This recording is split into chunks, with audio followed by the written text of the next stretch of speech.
Well, I think being part of a climate VC is basically the same as being part of any VC, but I think the core activities of a venture capitalist are,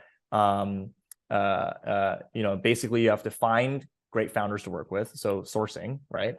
You have to uh, pick the right company. So out of all the companies that you source that you've been able to build some sort of relationship with, figuring out which ones are actually going to be the ones that can potentially return the fund and produce a massive impact on the problem at hand.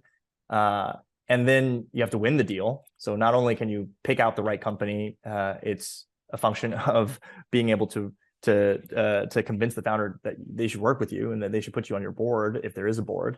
And then even if you do all those things, then it's about supporting that company and making sure that they have every advantage possible to get to where they want to go to get to that amazing product or outcome that the founder is looking for, right? Hello, everyone, and welcome back to the Clean Techies podcast, where we interview climate tech founders and VCs to discuss all things building and investing to solve the biggest challenge of our generation, climate change. This is episode 88 of the show. I'm your host, Silas Maynor, and thank you for joining us on today's episode. If you are a returning listener, thank you so much for your support. And as you might know, we do put quite a lot of work into making this show happen, so we are asking you to take 1 minute to help us today. We'd like you to send this episode to 2 people you know, very specifically, one person that will like this content, or that you're pretty sure will like this content, and one person that actually you think might disagree with this content. We always like to spread the show to various types of people, and who knows, maybe we'll get somebody new to bite on and get onto the climate train. So with that as well, if you're a returning listener, please do leave us a review. It's very, very helpful for us to grow the show's reach. And if you are a founder in the space seeking funding or looking for partnerships, please reach out and we will gladly make any introductions we can. And a quick thank you before we get into the details from our sponsors, NextWave Partners. NextWave are experts in the talent acquisition and recruitment spaces across climate tech, renewables, and ESG spaces globally. So if your team is growing or you are looking to make a career change yourself, you can reach out to them at next-wavepartners.com or reach out to one of their consultants directly via their LinkedIn page. All right, today we have a very fun conversation with somebody who I would describe as kind of a blue chip climate tech VC type of guy. Our guest is Shawn Xu. He's currently chief of staff at Lowercarbon Captal, who many will recognize as Chris Sacca's second go at a VC. Chris, for those unaware, is a legendary VC who was there at the early days of kind of Silicon Valley in general, and is widely considered to have produced one of the highest returning VCs from that era. Prior to going here, Shawn worked with Mike Maples at Floodgate. Mike is also a legend in the space. Tommy Leap actually also worked under Mike. We had him on a few episodes back. And then prior to that, he worked at Square on their global expansion efforts. And going very back to the very early days of Shawn, he actually grew up in Silicon Valley and attended the same high school that Steve Jobs and Woz did. So in today's conversation, what we talked about was we kind of covered his entire journey and how he went from just very kind of strictly Silicon Valley tech startup type of background into climate. We touched on providing equal access to the Silicon Valley mentality across the globe and how that could be done. Shawn shared in-depth, point-by-point, how to be a good VC and specifically what skills are required to do that.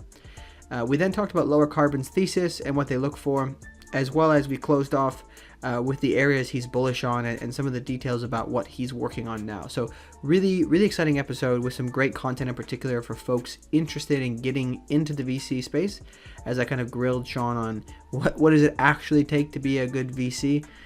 So really excited to be able to share that. And please enjoy this conversation with Shawn. All right, welcome to the show, Shawn. How are you doing? Good. Thanks for having me, man. Absolutely. I'm really, really excited to have this conversation. Let's start with the beginning. So I just want to go kind of an introduction to yourself. Sure. Really kind of how you got into your career, what you started out doing. Walk us through some of your kind of key highs and lows of your career.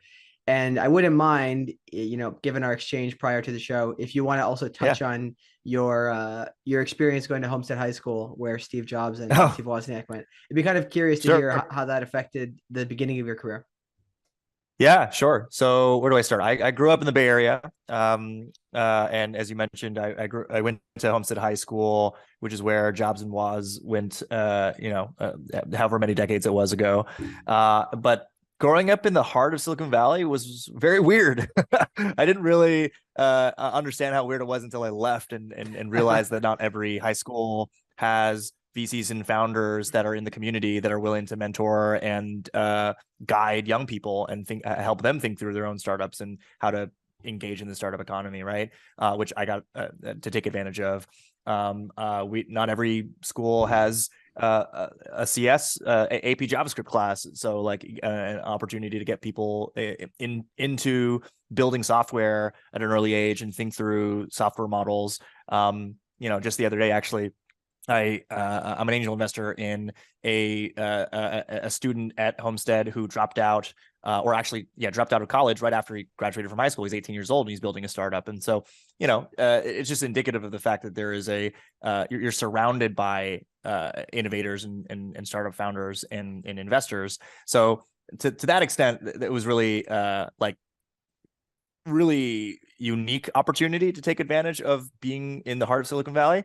And Homestead in particular, I mean, you just hear a lot about the myth and legend of these folks who built this incredible company, Apple, that only got more and more interesting as we got older, right? As they launched the iPod and the iPhone and so on and so forth. And so, anyways, it was great to grow up and to have that exposure in a way that was really concentrated. To the extent that I think a number of my classmates from Homestead have ended up becoming founders that have exited. That by the time we all turned late 20s and 30s, there were a number of folks who have built really great outcomes in Silicon Valley. So that's what it was like growing up. But my whole thing. Before I was an investor, I was really interested and still remain very interested in globalization, emerging markets, internationalization. And so I took on this opportunity to work on new market expansion, international expansion for startups.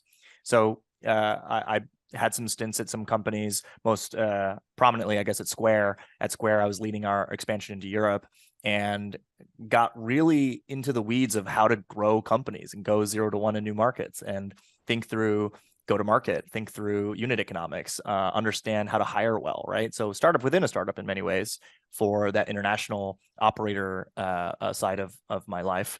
I ended up going to grad school for a number of reasons. Not to introduce politics too much into this, but Donald Trump got elected, didn't agree with a lot of the things he had to say about foreign policy.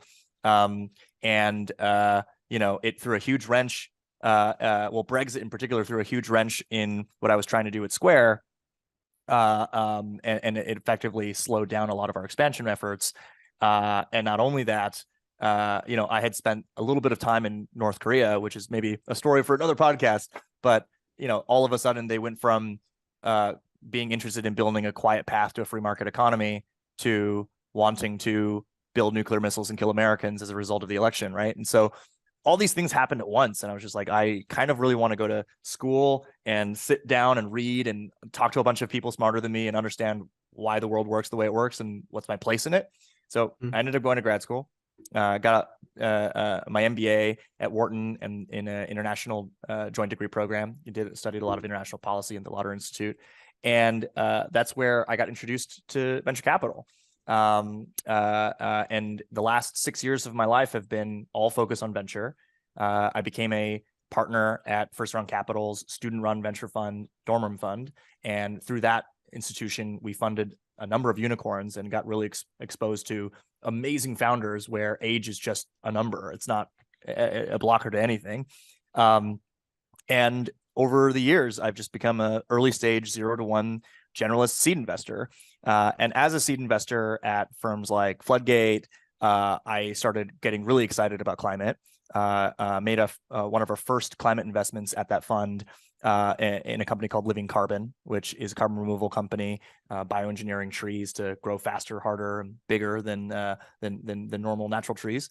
And that opened the door and got me really interested in climate, got me excited to build community amongst climate founders. Immediately prior to Lowercarbon, I was a partner at another fund. On Deck is essentially a founder community accelerator and venture fund, and I got a chance to be a founding partner there. And so, I'm rambling a little bit on because I guess I've done a lot of different things over the last, decade plus, but I got a chance to come to Lowercarbon to become a chief of staff here and join the investing team and work with a lot of really great top-notch climate investors, and now it's been less than a year, but it's been a wild ride. So that is the crash course in what I've been doing for the last couple of years. I mean, it's really exciting. I think I'd like to unpack a couple things in there. So yeah, sure. Yeah.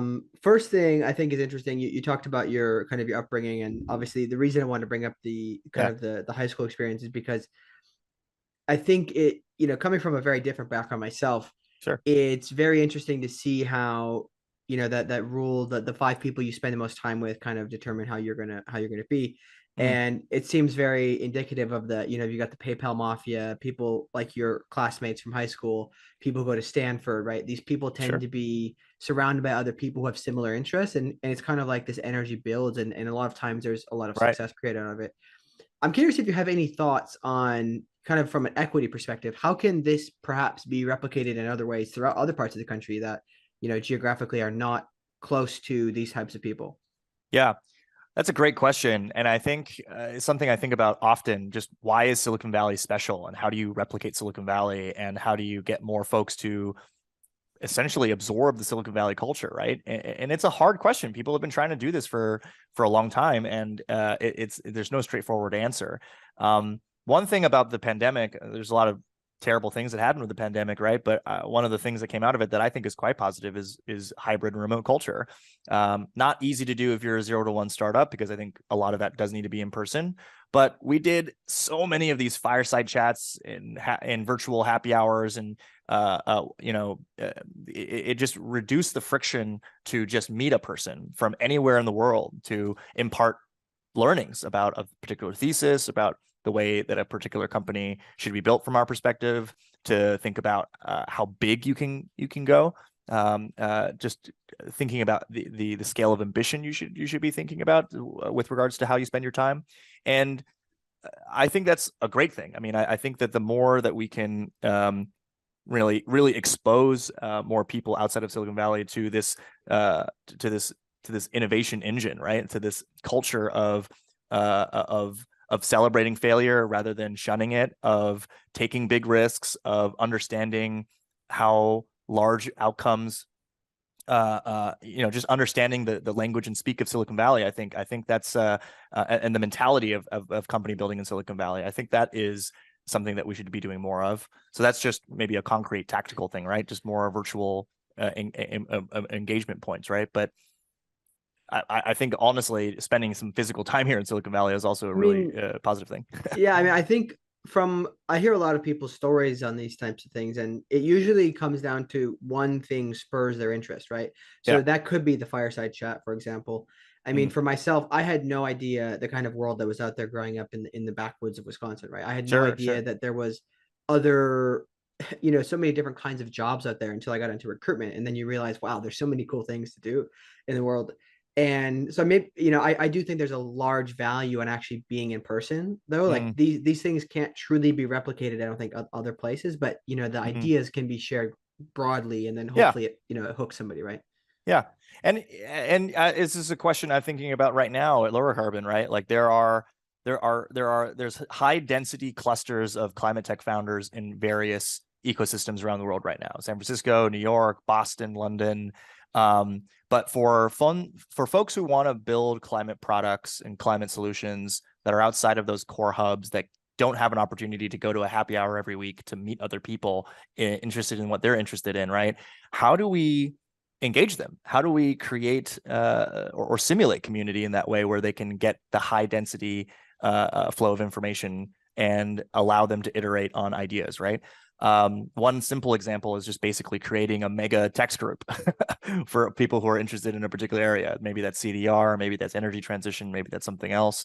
But having it's something as simple as a single place where people can share ideas on a Slack community, in a text group, is I think a good step, right? And so if you can't physically be in some of these places and for a long period of time, you can at least be exposed to how people are thinking and how people are building and learning from what's working, what's not. That's my 2 cents, at least.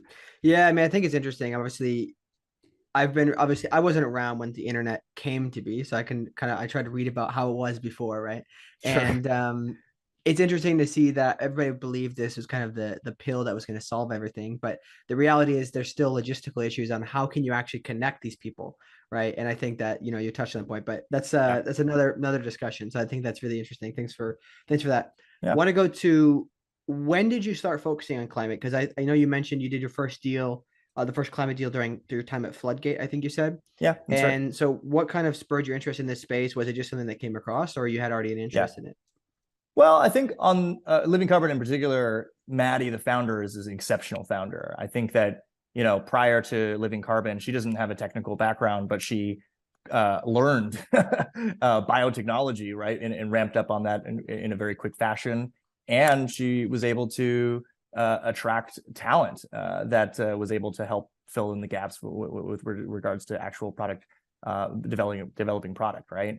But she had previously worked for Sam Altman, I believe as his chief of staff, and had worked at OpenAI as well as at YC, and essentially helped write the climate thesis for YC. And so her approach and her ability to learn super fast and execute fast, and her competence, all of those are the hallmarks, I think, of an exceptional founder. And so on a founder level, sometimes in pre-seed and seed, that's kind of a giant part of the equation. So I think for me, Maddie fills that. As well as just the asymmetric bet around carbon removal. I think, if you believe that the price of carbon will increase from at that particular point in time, as well as if you believe that, if there is a compliance market that materializes, that is ultimately, percentage of GDP or the tax base that gets spent on carbon removal, then we're talking about massive TAMs, right? And carbon removal is also something that is necessary for us in the fight against climate change, right? So I think all those together, like massive market, phenomenal founder, that's ultimately what got me excited about working with Maddie. And carbon removal is still quite early. I think the person that you'd want to talk to on that front is our partner Ryan Orbuck, who was instrumental in getting Stripe's Frontier Fund up and running. Or now a coalition of various folks involved in that. But carbon removal as a market is quite early. But I think if all goes right in the way that we need it to, I think that it's potentially one of the most biggest industries that can materialize, right? And so if I could just boil it down and summarize, I think it's all about TAM and founder potential. Those are the things that got me excited about Living Carbon. And over time, to answer the second part of your question, just like the evolution of my climate journey, I think, when I had joined On Deck, we had this really robust climate community called On Deck Climate, right? And in that community, there was a number of folks. To just take a step back, On Deck is this collective and community of pre-founders who are thinking through 0 to 1 and trying to find as many other folks in the ecosystem to help them, inform them on an idea, get conviction in an idea, find a co-founder to help them build against that idea, so on and so forth, right? And so at that time, there was a number of different verticals that we ran with, climate being one of the more robust communities. And so I got a chance to spend a lot of time with that community of founders. I met a lot of folks who are trying to think through different ideas in climate. And that was just really energizing. I think that was a realization point for me that, like, wow, climate is not just some sort of platform shift. It's not like, mobile, desktop to mobile type of inflection. It is a reorganizing of our industrial economy. This climate industrialism. There are elements here that relate to energy transition. There's elements that relate to circular economy, alternative food, securing our food supply, right? And carbon removal was a part of that too. So there's just so many expansive directions you can go in climate. That was exciting to me when I got to spend time with that on deck climate community, that it just opened my eyes to believe that like this is a major inflection that is really important, not just on a moral imperative level. I think previously I thought that the only solutions were really going to be policy oriented, but really that the private sector has a really important role to play in introducing new solutions. And when I had the opportunity to work with Chris Sacca and Clay Dumas, who are our managing partners, Crystal Sacca at Lowercarbon, and getting a chance to review a little bit of what has already been done in climate through Lowercarbon, it was just like such a no-brainer for me to kind of spend time and help where I could. Mm-hmm. Yeah, that's really interesting. I really appreciate that. That background. It's really great to hear the journey. Usually it's always different for everybody. So yeah, I mean, I got to say, I wish I could say that I was one of those folks who woke up every day thinking about how I can help solve climate change, and it's a thing that I've studied from a policy perspective and from a science perspective. Like, I wish I was one of those folks, and certainly it's an issue area that I care deeply about, right? But again, I thought about it from a how do we pass legislation to solve this problem rather than a private sector or science perspective. Many of my partners at Lowercarbon are those people, but I came into climate from purely, I mean, not purely, but like mostly through understanding that this is a seminal moment in the markets where this could be a massive category of the American economy, right? That is emerging, and I wanted to be part of that. That also kind of like, really on a moral basis was like a good way to spend time on an impact basis, right? Mm-hmm. Yeah, I mean, but I also think it's a testament to the fact that there is, for those people who are, like I talked to you before the show, those people who don't believe that climate change is real or that these solutions are beneficial. It shows that yes, there's deep commercial viability in actually solving these problems, right? So it's actually it's not just trying to take something away; it's actually adding something, which I think most people who are, let's say, maybe climate skeptics would not believe, right? So right. I mean, I think that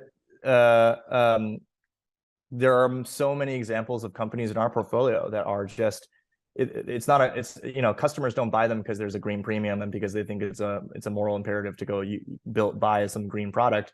It's a product that actually is cheaper, better, more effective for solving a problem, and as a positive externality, just so happens that is actually phenomenal for the environment too, right? And so I think that's the angle that we look at investing. We don't look in investments that require a customer to pay some price because it's that green premium price to use that product, right?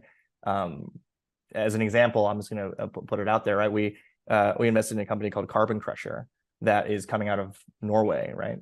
And they've developed a way to build or repave and resurface roads at a significantly cheaper cost, like fraction of the cost of how you would normally do it, and carbon negative, at the very least carbon neutral approach to repaving and resurfacing roads. And so you're going to these municipalities, or you're going to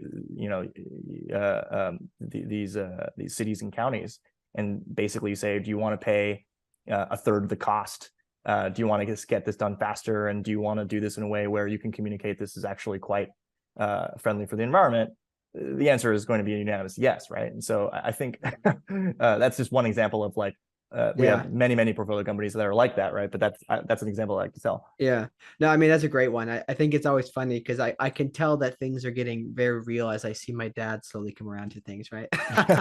So anyways, let's go into one thing I really want to talk about, which I think you could probably give us some insight on, which is a lot of people are generally familiar with how VC works, right? There's a lot of people who are outsiders who want to get into the space, but I think it's a little bit of a black box, if you will, understanding what it's actually like on the inside. So what are some of the skills required, kind of maybe the process of due diligence? Just talk a little bit about the actual technical stuff of being in a VC, maybe in Yeah. particular climate VC. And what's it Yeah. like? What skills can people build if they want to get into that space? Well, I think being part of a climate VC is basically the same as being part of any VC, but I think the core activities of a venture capitalist are, basically you have to find great founders to work with. So sourcing, right?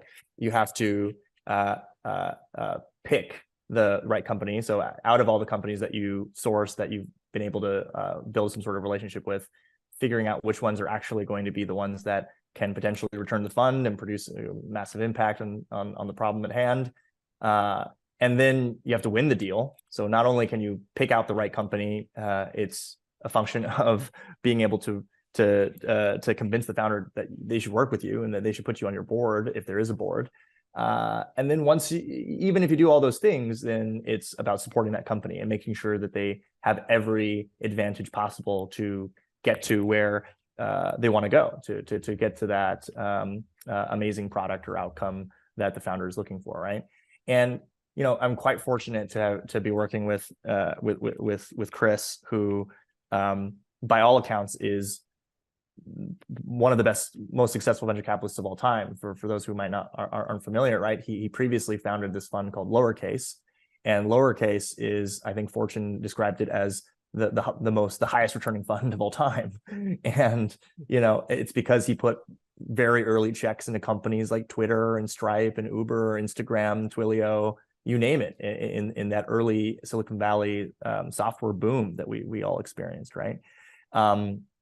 He is exceptional at all those activities, I think, in particular, picking the companies that I think are going to do really well after we had put in a first check, after you have your portfolio of investments and understanding which ones are going to be true breakouts out of the fund. I think he's very exceptional at that.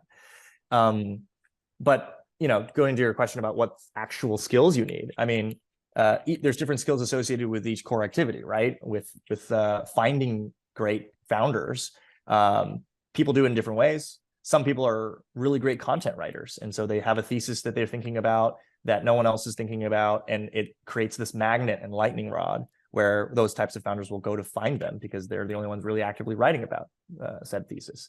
I think I mentioned Ryan earlier in the podcast. I think Ryan is a great example of that. He's is extremely thoughtful about carbon removal from very early days, right? And was instrumental in helping generate that first bucket of massive demand for these kinds of companies at Stripe. Some other people are really great community builders, exceptional at creating events that bring people together that people want to go to. I think, other people are just really great networkers, and that's maybe a distinct skill from all the others. It's just really good at hearing from a network of friends, scouts, other founders that are able to surface the great founders when they're raising money. So that's like the finding activity. Picking activity is really for diligence, right? It depends on the stage of fund you're at, but really understanding, having a gut instinct about the founder and having a lot of pattern recognition for which founders are fantastic. Understanding market sizing and evaluating just how big a market could get. Go to market, I think, is a thing that I think is slept on a lot, but really understanding, do they have some sort of unique advantage of breaking into a market and owning a particular segment of that market early on through some sort of product advantage or channel advantage or something like that, right?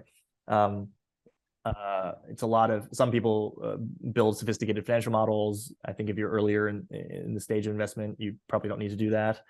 But it's always helpful to understand the terminal valuations of a company as you think about how big a thing could get, right? Beyond how big a specific company or product could get versus how big the market actually is. And then winning is, I think, in many ways, winning a deal with a founder is more an art than a science. But you spending time with people who've done it before, it's a lot of negotiation skill. It's a lot of pricing the deal correctly in terms of the check you want to write. getting creative with building rapport with the founder in a way where you get them to trust you. Those are all elements that make for an important win. And then the last but not least is supporting the company. It's just like every aspect of company building and startup building. I think you probably want to think about how to help with talent introductions, and you can build the best network you can, or customer introductions, which requires the same skill, or just being very thoughtful about helping them think through the product roadmap, right? Or thinking through the strategy for the business in the long run. So that's a pretty exhaustive list, but that's how I think about the work to be done. Really interesting. I mean, I did not expect those kind of answers. There's a lot of soft skills, I think, Yeah. in there, which I always, I guess, from an outsider perspective, I always assumed it'd be a lot of like, oh yeah, you need to be a whiz at Excel or these types of like financial things. But I think the later stage, you're probably right. Like if you're doing a Series D or Series E check, then it's not about will this company work, right? Like in the early stages, you don't even know if the company's going to work. But in the later stages, it's about, you're pretty sure it's going to work. You just have to price the deal correctly. You have to underwrite the deal correctly, right? It's like, is this a $50 billion outcome or a $100 billion outcome? And can we price that correctly? That does require a lot of sophisticated modeling, I'd say. But in climate in particular, the main difference between climate and software, I think, is there are a lot of interesting companies that are not related to software, and software is all about understanding a path to product market fit. Whereas deep tech, hardware, climate, that is a lot less about achieving product market fit and a lot more about understanding the techno-economic analysis, understanding how to build the tech in a way where the economics work, or the scale-up economics work, I should say. That requires actual, depending on the company, right? But real technical expertise helps there. Mm-hmm. Okay, interesting. Yeah. Okay, very good. That's really helpful. I love that, by the way. That's really, really great. I like how you went through those each one by one. One thing I want to talk about is kind of, you've sort of mentioned it already, but the general thesis behind Lowercarbon and how you guys approach things, what you invest in. So if anybody's interested in getting a check from Lowercarbon, what are the key things that you really look for? Yeah, it's a good question. And maybe I'll take a quick step back and just give some context. So I had mentioned Chris already.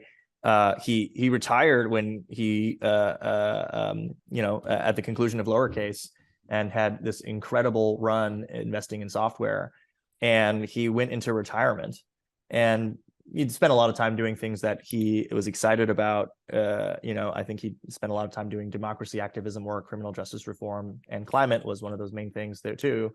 He became an angel investor in climate, and I think he would self-describe, at some point it was no longer a hobby when he's spending 60 hours a week and had dozens of companies that he had invested in. And that's when he realized, I got to come out of retirement. This is something I'm passionate about. I'm going to go build this as a real fund. And that's exactly what he did. So now today, Lowercarbon is a multi-billion-dollar fund.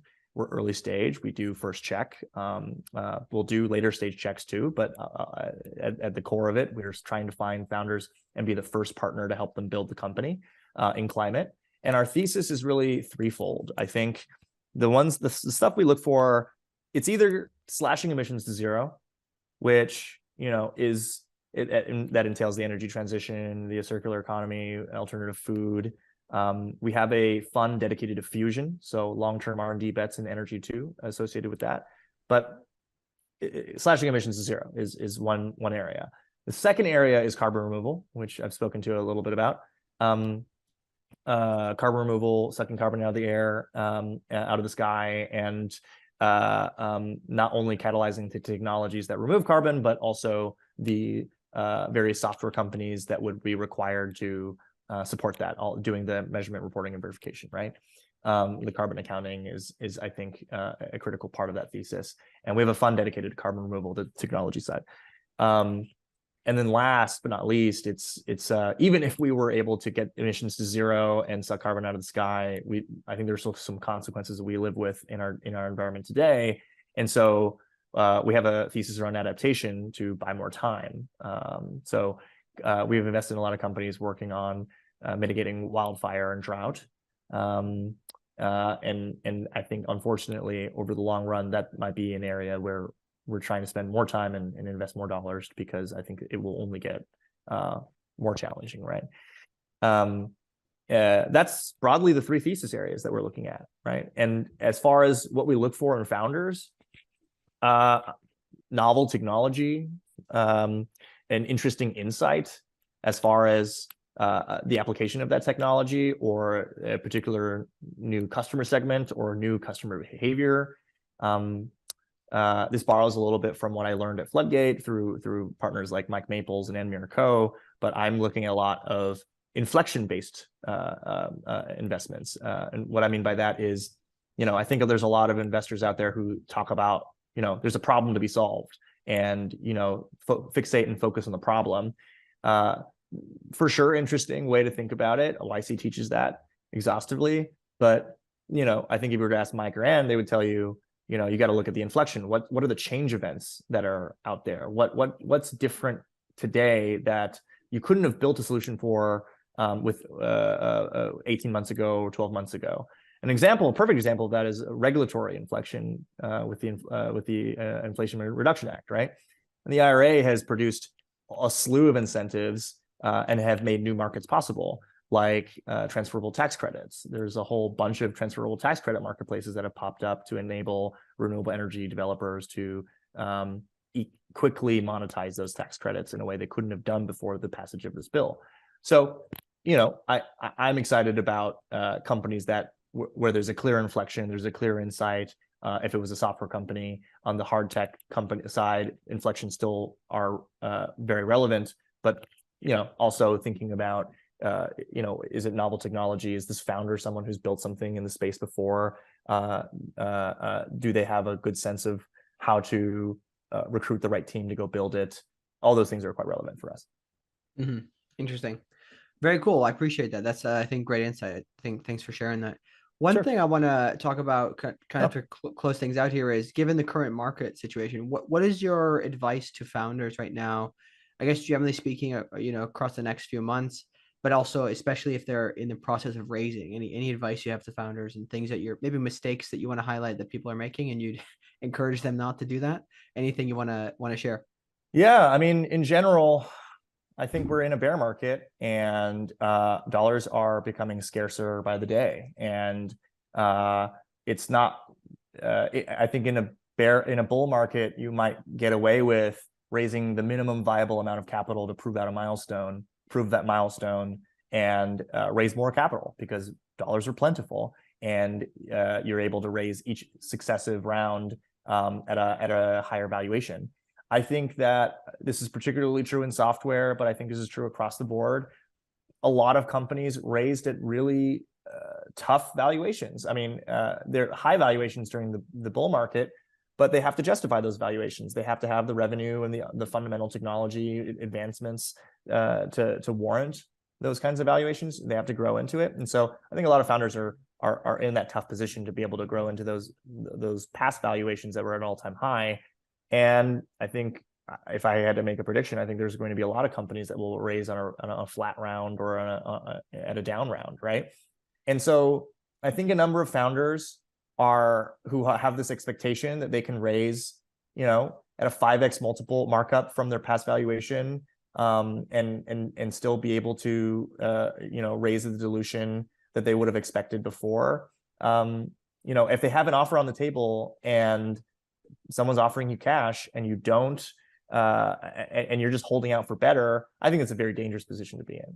I think that if you have ways to shore up your balance sheet and taking capital today, I think you should take it, right? Obviously, there's a bias for me to say that, as an investor, but broadly, I think that's still the advice I would give founders, to try to raise more, not less, if you're raising your first rounds, and to take capital where you can find it, if you can get it, as long as it's not at some egregious terms, right?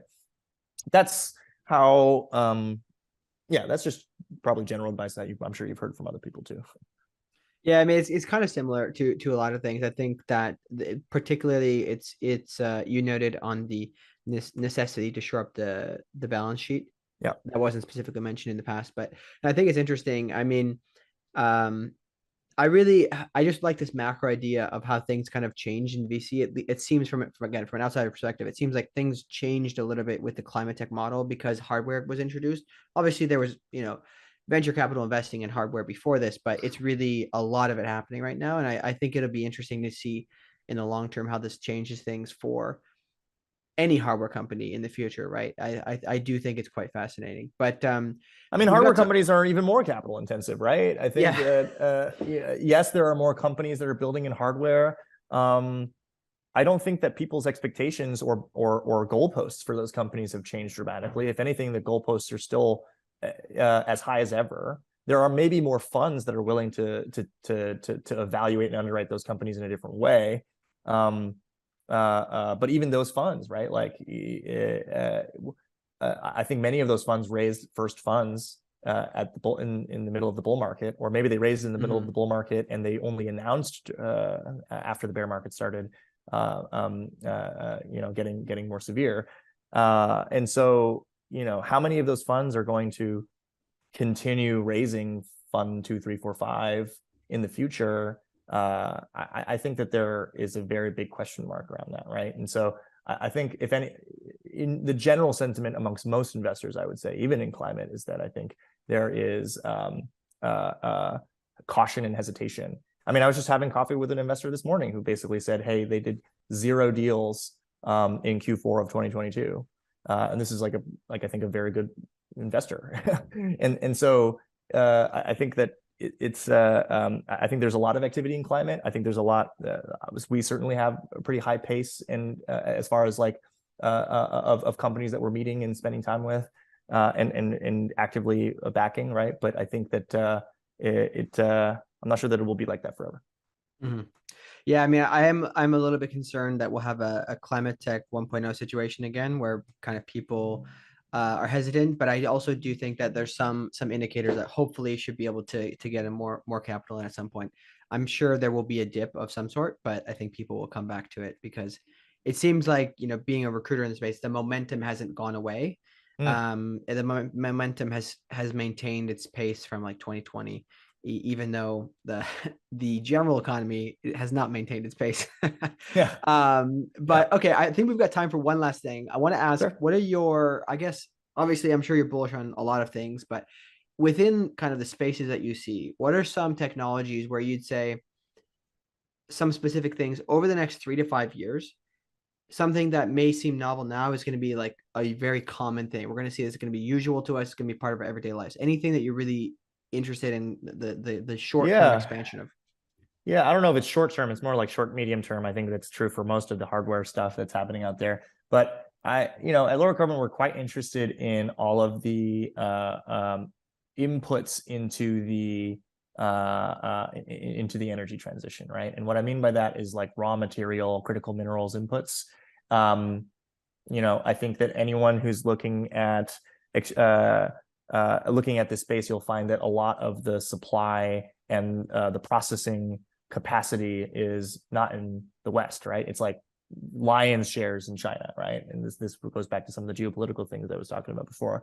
I think that it is a geopolitical, very critical and very important thing for the West and for North America in general to create and safeguard that supply for stuff that relates to developing the batteries in electric vehicles, or all the raw inputs that make electrification possible.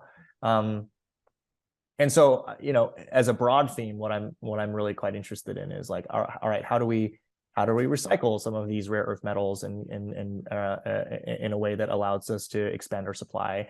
How do we find novel ways of extracting these metals that we are continually discovering across the world, but maybe there's no clear way to extract that with today's technology. I'm interested in folks who are working on that. That I think is the energy transition is in many ways inevitable, right? And so even though it is inevitable, and even though there are a lot of positive trends moving it in the right direction, how do we ensure that we actually can execute against it, right? You literally need the raw materials and inputs to do that. And so I think that's why we're trying to learn more about it. I'm certainly trying to learn more about it. I spent the better part of the last 2 or 3 months digging into one of these spaces. And so, it's if you know anyone, or if anyone on this podcast is excited about that too, please send a note.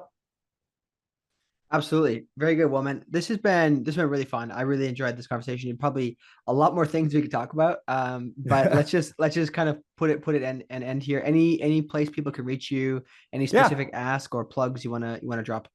Yeah, I mean, you can always reach me at Shawn@lowercarboncapital.com, SHAWN at. I didn't actually get a chance to share too much about what I do, actually. So maybe I could share 30 seconds there. Sure. So I'm chief of staff at Lower Carbon Capital, and effectively what that means is it's a little bit of investing. I'm still putting on my investor hat for most of my time these days, but I'm also very actively building out a lot of platform and product, trying to think through, all right, how do we not only internally trying to think through our own processes so that we we keep the train running within our team, but also what does it mean to build climate community? What does it mean to build products that founders are going to want to use to be able to help them achieve their to execute against their milestones? How do we build a system that is inclusive for as many stakeholders as possible, not just venture capital and startups, but folks who are working on policy, people working on new research that is decades away from coming to fruition, people working on workforce stuff. I'm trying to trying to do a lot of thinking around that. And so if you're someone who's even thinking about exploring in the space and has ideas on how to do that better, please reach out. I think I actively try to build a lot of events and community, do a lot of community building here in San Francisco in particular. And then a bunch of time, there will be some random side project that either Chris or Clay or Crystal, our managing partners, will come up with and say, hey, clear your week. We need you to prep for some meeting with the head of state or something like that. Mm-hmm. So, if any of that sounds interesting to you guys, and if it sounds like something that you'd want to be a part of or have some thoughts on, please, I'd love to hear from you. So thanks for listening. Yeah, absolutely, man. I definitely encourage people to reach out. I love how collaborative the space is. I know kind of VC in general and Silicon Valley is pretty collaborative too, but I've always found, even as an outsider, pretty welcome in climate. So thanks so much for coming on, man. I really appreciate this. You bet, man. Thanks for having me.